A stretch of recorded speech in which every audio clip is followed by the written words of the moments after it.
Hi, I'm Tammy Walker, and let me show you how I made my little cemetery.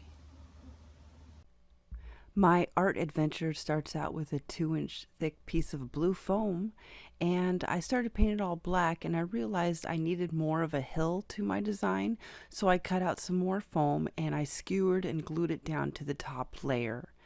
I will take my hot knife and start to form out all the hills and get it just to the angles that I feel that I want in my project.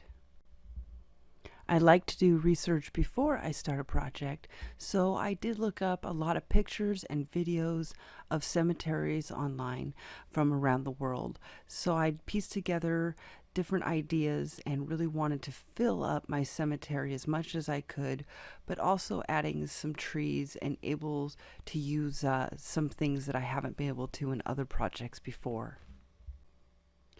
Let's just take this moment to remind ourselves that safety is first and to use the proper ventilation when cutting foam with hot wire. This idea started many years ago when I thought about the silhouettes of the tombstones against the silhouettes of tall buildings in a city. And I thought how interesting that would be to draw all of that, but it didn't really come out as I wanted to. So being able to do this in a diorama form has really helped me take my idea to a new level. I'm just going to paint everything black for the undercoat, let that dry, and then come back with some Mod Podge matte, paint it over the entire surfaces, and use the dirt from my yard and sprinkle it onto this surface. And then when that dries, what I'll do is spray everything with rubbing alcohol and then spray down some watered down white glue to seal it all down and to get it prepared for the next step in my process.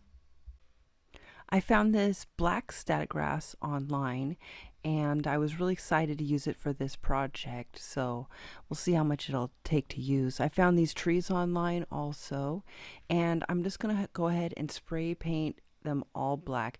I first started out with a matte black and I ran out of that, so I went ahead and used the rest of my gloss black, and the trees shine just right with that design.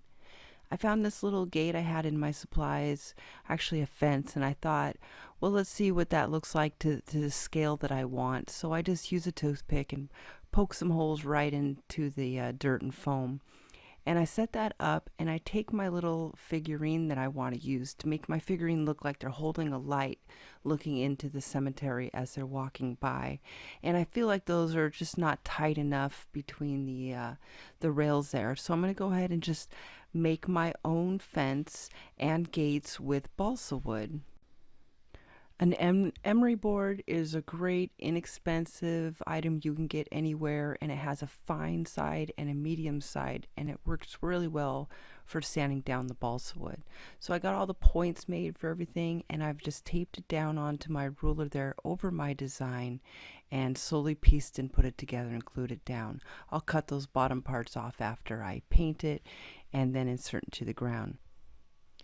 Like many of my projects, I'm usually not quite sure where to begin, so I kind of start out with a more organized idea of cutting out what I think a grave site a size would be, and then just putting them out across there so I can visualize my scale and keep it in mind.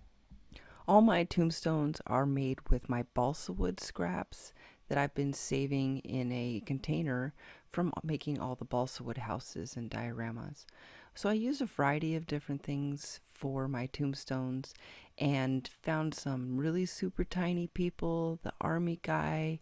I even used a dragonfly earring and put it on top and painted that black. Well, I have my positions for two of the trees, and so I'm looking over and still adding some more here and there. And I put the sidewalk in also. That's where my little figurine will be standing, looking into the graveyard.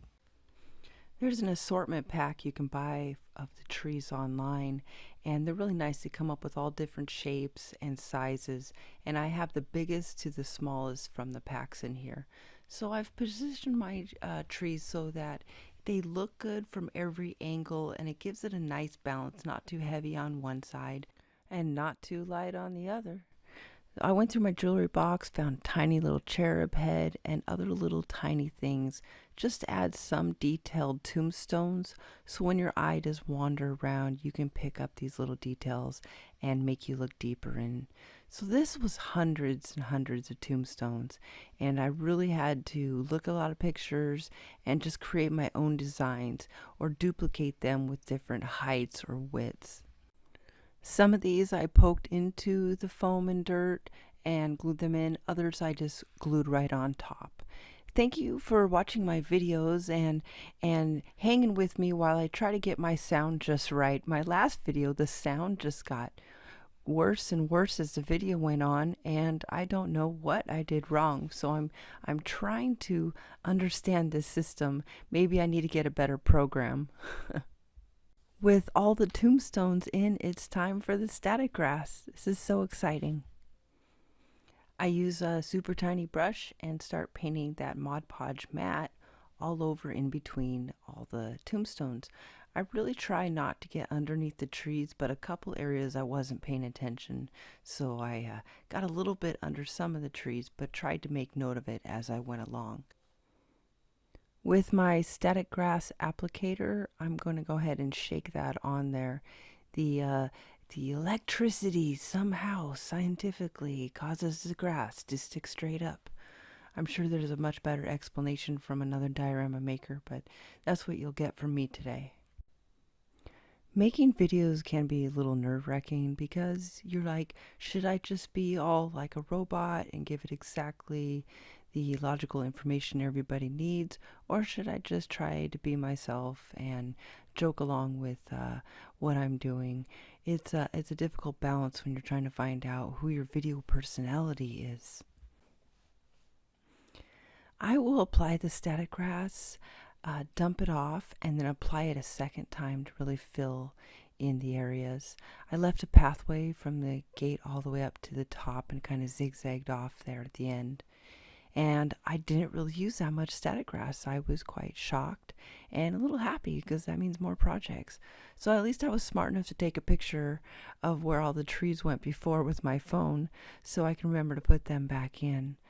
And they've all been spray painted, and it took probably seven layers of paint to get all the little crannies and nooks in the trees, and still I had to go back and individually look at them and fill in any green spots with black acrylic paint.